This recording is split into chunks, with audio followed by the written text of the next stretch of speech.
December 19th, 2007. My mother's report on a family trip to South Africa. Wednesday, December 5th. Departed Tampa 9:10 a.m. on United 1572, on time, and arrived at Dulles at 11:19 a.m. It was blowing snow lightly at first, then heavier and heavier. We had a 5-hour layover in order to ensure that we would be able to catch our flight on South African Airways number 208 at 5:20 p.m. We took a trolley to our gate and then had to board another trolley that drove us for 10 minutes to the other side. The plane was very new, clean, could handle about 600 people, and it was nearly full. It was 30 degrees, and ice was forming on the plane, so the machinery came out to de-ice, which took 20 minutes. Apparently, it was decided that wasn't enough, so they did it again, causing a total of a 2-hour delay before taking off, and 2 hours late on arrival. Good food, but was slow to serving us as we were on aisle number 65. So many young people and babies on board because the whole month of December is a holiday and schools are out through January, their summer. Naturally, one baby was crying almost the entire trip. People with babies should not fly. Thursday, December 6th. We arrived at... I said that, not my mother. Thursday, December 6th. We arrived at Johannesburg Airport. I had requested a wheelchair for Mother when I purchased the tickets, so they met us, showed us exactly where to go, got our bags, took us through customs, and delivered us to the waiting arms of Carole and Ron, who were quite concerned because we were almost the last one through. Our bags apparently were loaded first, but took off last. The lady had 6 or 7 rooms. That night we stayed at a bed and breakfast near the airport. The lady had 6 or 7 rooms on the block, which she rented, and then she would fix any kind of breakfast you wanted. The rooms that Mother, Jamie, and I stayed in were beautifully decorated and antique. Friday, December 7th. Jamie was the first one up and started taking pictures of the beautiful pool and garden area. The lady threw out food for the birds, so Jamie saw many unusual birds. Africa has 2,000 bird species. Breakfast was huge. The coffee was served in a glass container with a plunger that you pushed down to strain out the coffee grounds. Jamie gently was trying to push it, but seemed stuck, and then cracked the glass, sending coffee and glass on the table, floor, and particularly in Jamie's plate. So she got another serving of food. The mess was quickly cleaned up. The expensive homes have large yards that are beautifully fenced with decorated walls, lights, ornaments, and curled barbed wire on top to discourage uninvited guests. The landscaping is gorgeous, with soft-looking grass and many beautiful flowers and lots of fruit trees. Johannesburg, like all large cities, is very crowded, with fast-moving traffic, which is very stressful, but Ron maneuvered us safely through all of the aggressive and crazy drivers. The further north we traveled toward their home in Louis Trichardt, it thinned out, and we enjoyed the beautiful country.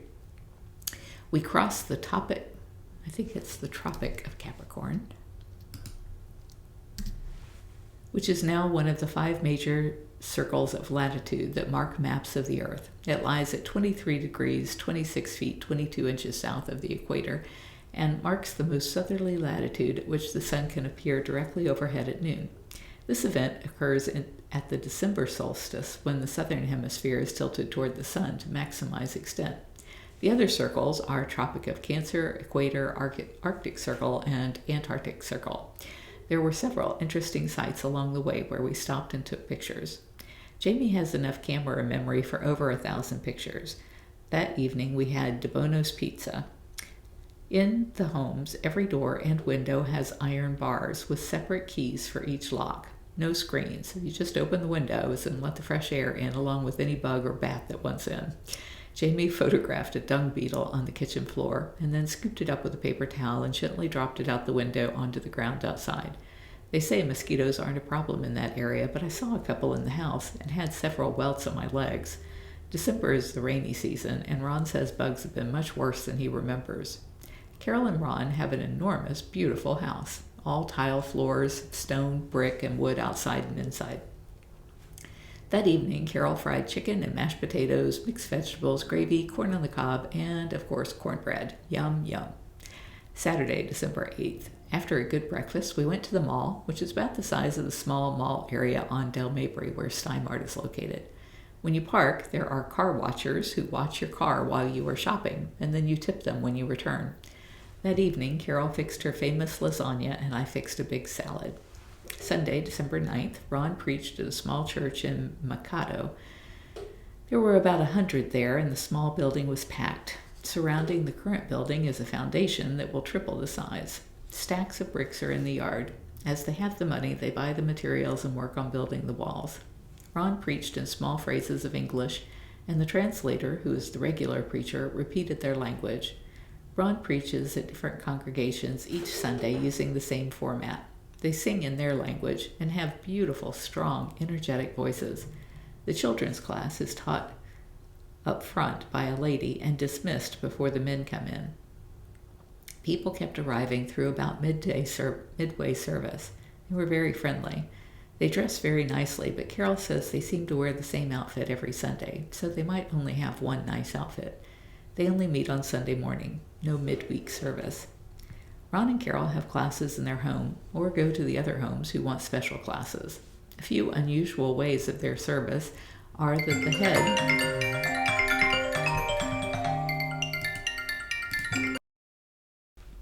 Ron and Carole have classes in their homes or go to other homes who want special classes. A few unusual ways of their service are that the head of the Lord's Supper breaks the bread in small pieces so that each person only has to pick up a piece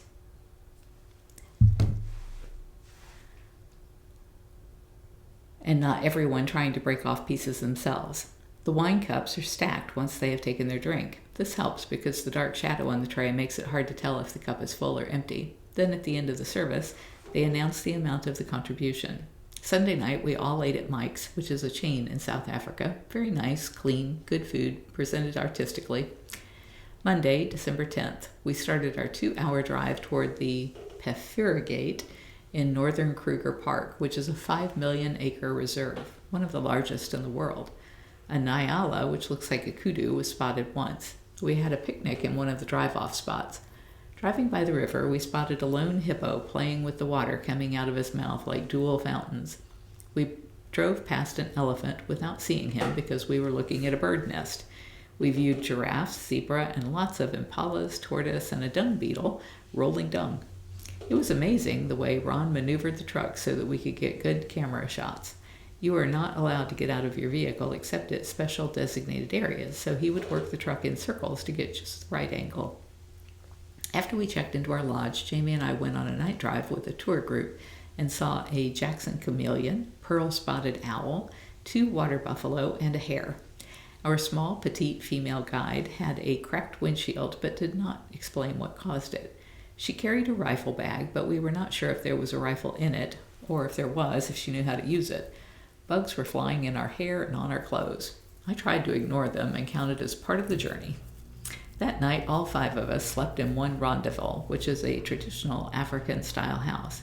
It is usually round in shape and traditionally made with materials that can be locally obtained in raw form. The rendezvous walls are often constructed from stones. The mortar may consist of sand, soil, or some combinations of these mixed with dung. The modern floor is concrete. The roof braces of a rendezvous are made out of tree limbs, which have been harvested and cut to length. The roof itself is made out of thatch and is sewn to the wooden braces with rope made out of grass. The process of completing the thatch can take 1 weekend or up to a year with a skilled artisan, and it must be sewn in one section at a time, starting from the bottom, working toward the top. As each section is sewn, it may be weathered and aged in so that as to form a complete weatherproof seal. Carole and Ron had a climb upstairs by using a ladder, and the ceiling was slanted, making it hard to maneuver when you are 6'4". Tuesday, December 11th. In the morning, we ate the breakfast Carole had packed and watched a hornbill male bring food to his female. Hornbills generally form monogamous pairs. The female lays up to 6 white eggs in existing holes or crevices, either in trees or rocks. Before incubation, the females, sometimes assisted by the male, begin to close the entrance to the nest cavity with a wall made of mud, droppings, and fruit pulp. When the female is ready to lay her eggs, the entrance is just large enough for her to enter the nest, and after she has done so, the remaining opening is all but sealed shut. There is only one narrow opening, big enough for the male to transfer food to the mother and the chicks. When the chicks and the female are too big to fit in the nest, the mother breaks out and then both parents feed the chicks. This time of year is the end of spring and the start of summer. There were a lot of baby animals that we saw. We saw a saddle-billed stork, a chameleon crossing the road, and more of the same animals as before. That night we stayed at the Oliphant's camp. Each cabin had a door sign warning of terrorism, burglars, and other traumatic possible events. December 12th, Wednesday. While we ate breakfast, we watched the monkeys go through the garbage bags of rooms that were being cleaned. They quickly leave when the cleaners start after them. On our drive, we saw rhinos close up, real close up. 2 lions, possibly young females, who were lying down and wouldn't get up even when Jamie did her excellent impersonation of the lions announcing their presence. They lifted their heads and ears, but didn't seem interested, as she probably had an American accent. At one location, other visitors told us there was a leopard that had been in the tree but jumped down and was lying in the grass. Jamie got a picture of spots behind some brush, but even though we waited for some time, it never moved enough to see any ears or tail. We saw a wildebeest, quite a few more hippos, and other animals that we saw earlier. At one point, we stopped along the road with about 4 other cars watching a herd of elephants feeding. We could only see a few because of the trees. Then, all of a sudden, like a signal was given, the herd crossed from one side to the other side, going in front and behind of all of the vehicles on the road. There were tiny babies up to huge papas, numbering over 100. The main herd was crossing near a small white vehicle that occupants had to have been terrified. We were not surrounded by as many, and it really got our adrenaline going. That night, we stayed at Kukuza. We thought from the map that the restaurant would be close enough to walk, so the 5 of us headed out walking, and walking, and walking. Once we got there and placed our order, Ron and Carole went back to get the truck. They figured it would take them 20 or 30 minutes to walk back and drive the truck, and it takes these servers that long to prepare a meal. Drinks are usually served without ice, but they will bring it if you request, which we did. Our server agreed and said he would organize the ice. The restaurant was covered in old trains. The restaurant was a converted old train station started in the 1800s and had not been in use since 1972. Every night until then it had been overcast, but that night it was clear and the sky was spectacular. There were more stars than the sand of the seashore, and the Milky Way was outstanding. The Milky Way is the galaxy which is the home to our solar system, along with at least 4 billion other stars and planets, and thousands of clusters. As a galaxy, the Milky Way is actually a giant, as its mass is probably between 750 billion and 1 trillion solar masses, and its diameter is about 100,000 light years. Jamie gave Mother and me a lesson in astrology, which was very interesting. Thursday, December 13th. Jamie and I got up at 3 a.m. to go on a 4 a.m. sunrise drive with a tour guide. We walked from our rendezvous to the truck, which was about 4 blocks. There were strange sounds in the darkness around us, and our steps quickened until we got to the appointed meeting place. We were the first ones there and felt very thankful when others arrived. We didn't see any new animals, but did see some aggressively playing monkeys trying to push each other off a bridge. Beneath were hippos splashing in the water. We drove for 3 hours on back roads and didn't see much. Sunrise was pretty, but not exceptional. During the last few minutes of the drive, a young male lion was casually strolling down the paved highway, not caring that 5 vehicles were following him. Impalas were darting back and forth across the highway in front of him, seemingly confused about which direction they should go, but they were not in any danger at that point because the lion was ignoring them also. Once we got back, we had breakfast at the lodge. We ate under a thatched point rendezvous roof with about 50 bats hanging from the center peak. We then drove to the gate leading from Kruger Park and bought more gifts at a private hut outside the gate. It was a 5-hour drive back to Johannesburg and the same bed and breakfast where we stayed the night we first arrived in South Africa. Friday, December 14th. It was another wonderful breakfast, and then we drove to the airport where Jamie and I boarded a flight to Cape Town. Upon arrival, we were met by our tour guide, Graham Bester, who said we could call him Lollipop as he ate at least 3 a day. He was born and raised in Namibia, which is on the west coast just north of South Africa. He checked us in at our hotel, Protea Cape Castle, and then took us on a half-day tour of the city. There is a constant southeast wind, which is extremely strong at times, causing the trees to have a permanent bend in that direction, like the trees in Aruba, but not as drastic. He said the most beautiful housing area in the city was the Malayan quarters, where no two houses together can be painted the same. They were brilliant greens, yellows, purples, etc., very gaudy. Cape Town was developed by the Dutch as a midway point in their spice trade. In the middle of town are the company gardens, where they grew all of their vegetables, but now it is all manner of flowers, trees, shrubs, etc. It was a nice place to relax. You can buy food and enjoy the peace. We had tea and pancakes, what we call crepes, with cream and syrup. Their syrup is so strong and sweet that it needs to be diluted with whipping cream. The ride was very scenic, with winding roads and crazy drivers again. People think that the Indian Ocean and Atlantic Ocean meet at Cape Town, and billboards make that statement, but our guide says it's only the Atlantic Ocean, with the Indian Ocean further north on the east coast. I personally don't understand how you can decide where one large body of water meets another. Where is that line drawn? They have different phrases for fine, which they call sorted, like I'm sorted, everything's sorted. Instead of watch your head, it's mind your head. Instead of rent, it is let. Instead of strange, it is dodgy.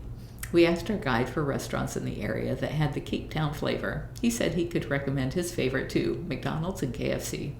He left us at the V&A waterfront shop, and then to go to dinner at Key 4 for a fish dinner. After dinner, we took a taxi back to the hotel. It is too dangerous to walk after dark. We overheard other tourists talking about being robbed while they were going to the clubs and nightlife. Saturday, December 15th. Breakfast was served at the hotel, and then our guide took us to Tabletop Mountain, which is 3,000 feet up by revolving cable car. A lot of the time, the mountain is covered by cloud, which comes 1/4 of the way down the mountain, and they call it the tablecloth. There were gorgeous views from on top, lots of lizards, birds, flowers, and shrubs. When we went to the cheetah conservation and Jamie went inside, there were 4 cubs that were about 9 months old. She said it was like dogs. Some are trying to get cheetah out of the class. Some are trying to get cheetah out of the cat classification. Its claws do not retract, and the skeletal structure is more like a dog. All right. So the vet's coming to see the bobcat kittens today, and there's all these pings going back and forth because I'm part of the vet team. But I don't need to be involved in that because Jamie's here. We had lunch at a quaint local restaurant of Baboita, which is yellow and white rice with spicy meat, sauce, coconut, finely chopped tomatoes, and peppers. Dessert was delicious soft cheesecake with cream, ice cream, and berries. Temperature was about 103, but dry and breezy. Still, hot is hot. When we went to the butterfly gardens, where they keep the air very humid for the butterflies, our guide had a very hard time with the humidity and could only stay inside for 10 minutes. To Jamie and me, it felt like Florida. They also had parrots, blue-tongued lizard, iguanas, and marmosets. Dinner was at the Spur in a very large 3-story mall. The beef enchilada was very good, but the meat was chewy and tough like chicken. There are a lot of townships, which we refer to as shanty towns, homes made from whatever materials they can find, but they have electricity and most have antennas. Sunday, December 16th. We were picked up for a 2-hour journey to Gansbai from our hotel at 8 a.m. by one of the crew of the White Shark Diving Company. Stephen Frank from Shark Zone, and gives his phone number and his email. We were picked up first, but we had to stop at various hotels for other guests for a total of 18 to 20 on the boat. Formalities and safety briefings were completed upon our arrival at the harbor before the 24-foot catamaran departed. We went out 3 miles from land, threw out anchor, and immediately saw 14-foot sharks, but no one was in the cage. Jamie and others put on their wetsuits. 5 go in a cage at a time. There were 6 or 7 sharks. Guides say they are mostly curious and not wanting to eat. The duration of the tour out at sea is approximately 5 hours. Snacks and drinks were served on board the boat and then a sandwich upon our return to shore. After the dive, they took us to Saxton Guest House, which had a beautiful view of the ocean and sunset, our only capture of a sunset in 2 weeks. We walked to dinner about 5 blocks away, as we were told it was very safe in that area. Still, all the homes and fences had gates with curled barbed wire, and the restaurant kept its door locked and unlocked them for each guest. Monday, December 17th. Our second day of white shark diving was much different than the first. The sea was rougher, and 5 people got sick, spending most of the trip hanging over the rails feeding the sharks. Only 3 sharks showed up, so Jamie didn't get to go in the cage. So the other people had not been there could get their chance. Jamie got some exciting shots the day before, so we just enjoyed the boat ride and watched the kids' eyes as the few sharks that were there came circling the boat. Afterwards, we went back to Cape Castle in Cape Town. We were too tired to go out and eat, so we ate at the hotel. They really need lessons in cooking, but it filled our tummies. Tuesday, December 18th. We were scheduled to go view the penguins on the beach, but were touristed out and ready to do nothing. This trip, we have seen 73 species, including birds, mammals, and reptiles. The 6 most impressive were lions, elephants, rhinos, hippos, leopard, and sharks. Our guide took us to the airport, and we departed Cape Town at 1:40 p.m., which she gave in military time, 13:40, on South African Airways 336 to Johannesburg. In Johannesburg, we were to connect with number 207 at Gate 11, which was a long trek with our gear. Jamie went to look for more souvenirs, and I stayed with the luggage. Another traveler noted that the flight had changed to Gate 3, which was a good distance from Gate 11, more than would be expected, so I waited for Jamie, and we hurried to Gate 3. Many passengers had the same problem. When on the plane, they announced they were waiting for several passengers. We finally departed at 6:15 p.m., watched a couple of movies, and had several meals and slept. Wednesday, December 19th. We arrived at Dulles at 6 o'clock a.m., had to collect our bags, go through customs, and recheck our bags, then boarded United Flight 1571 at 8:30 a.m. Fern picked us up in Tampa at 10:50 a.m. As wonderful and as exciting as the trip was, it was good to be home. As nice as December was in South Africa, I think the best month would have been mid-November, which is their spring, and the time that Carole suggested. We missed a lot of the flowers of spring that Carole said were really beautiful, and the weather would have been a little cooler. So who knew that my mother was so good at writing? I mean, she as I'm reading through this, I'm thinking, she would have been one of those naturalists in the day, counting the number of animals and describing them in great detail. This was so much fun to read. I hope she enjoys listening to it all these years later.